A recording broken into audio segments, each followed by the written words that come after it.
আমাকে গত 2019 সালে 9 এপ্রিল ঢাকার কল্যাণপুর থেকে তুলে নিয়ে যায় 5-7 জনের একটা দল, যাদের গায়ে কোনো ইউনিফর্ম ছিল না, সম্পূর্ণ সিভিল পোশাকে প্লেন ক্লোথে লোকজন আমাকে জোরপূর্বক একটা মাইক্রোবাসে তুলে সেখান থেকে অজ্ঞাত স্থানে নিয়ে যায়।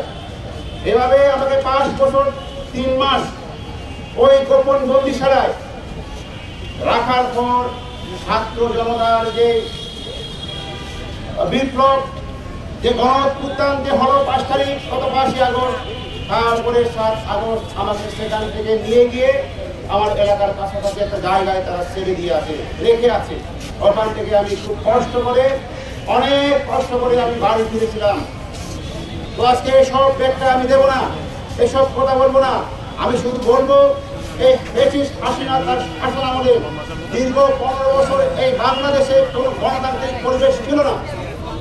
এই সরকার মানুষের গলা টিপে তাদের যে অন্যায় অপরাধের বিরুদ্ধে যাতে কথা না বলতে পারে, সমস্ত বিরুদ্ধে প্রত্যেকে তারা গলা টিপে তার অন্তর্গত ভোট করে দেওয়ার চেষ্টা করেছিল এবং জনগণকে এই ভয় দেখিয়েছিল যে আমরা ইচ্ছা করলে তোমাদেরকে তুলে দিয়ে মাসের পর মাস আমি গুম করে রাখতে পারি, তোমাদেরকে খুন করে রাখতে পারি, এই আমার ক্ষমতা, এই শক্তি আমার আছে।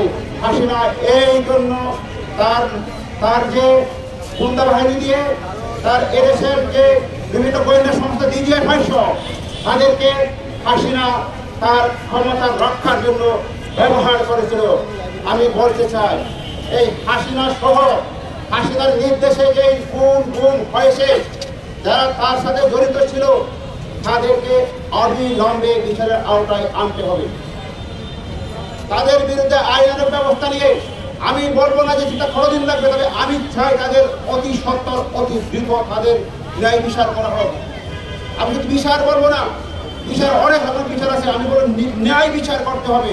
ন্যায় বিচারের মাধ্যমে এই অন্যায় অপরাধ তারা যা করেছে তাদের এই দৃষ্টান্তমূলক শাস্তি দিতে হবে, যেন আমার মতো আর কোনো আমাদের দেশের নাগরিক কোনো মানুষ গুম হয়ে মাসের পর মাস সেখানে মৃত্যু পরিতে দিন কাটাতে না হয়।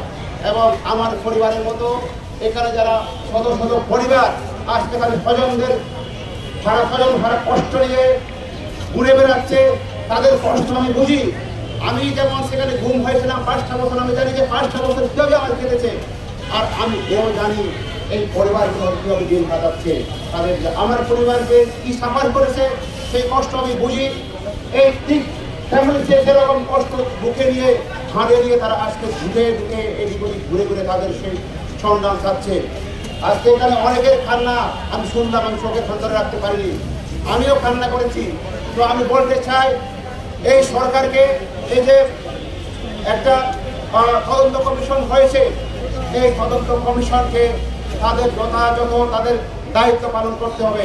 আমি বলতে চাই অতি সত্বর এই যাদের গুম করে রাখা হয়েছে, যারা কোনো সন্ধান পায়নি, তাদের বাবার কি হয়েছে, তাদের চাচার কি হয়েছে, তার স্বামীর কি হয়েছে, তার আত্মীয় সন্তানদের কি হয়েছে, এই কমিশন অতি সত্বর তা জানাবে। কেউ যদি তাদেরকে খুন করা হয়, তাদেরকে মেরে ফেলা হয়, তাও জানাতে হবে।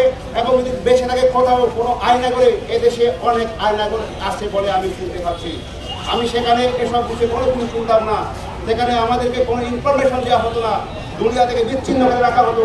আজকে সেখান থেকে এসে আমি শুনতে পাচ্ছি, জানতে পেরেছি আমি এখানে আয়নাগর নামক বন্দিশালার কথা। কিন্তু আমি এর আগে এসব শব্দ শুনতে পাইনি, এখন শুনতে পাচ্ছি আরো দেশে বিভিন্ন জায়গায় আয়নাগর নামক বন্দিশালা আছে। এসব বন্দিশালা বন্ধ করতে হবে।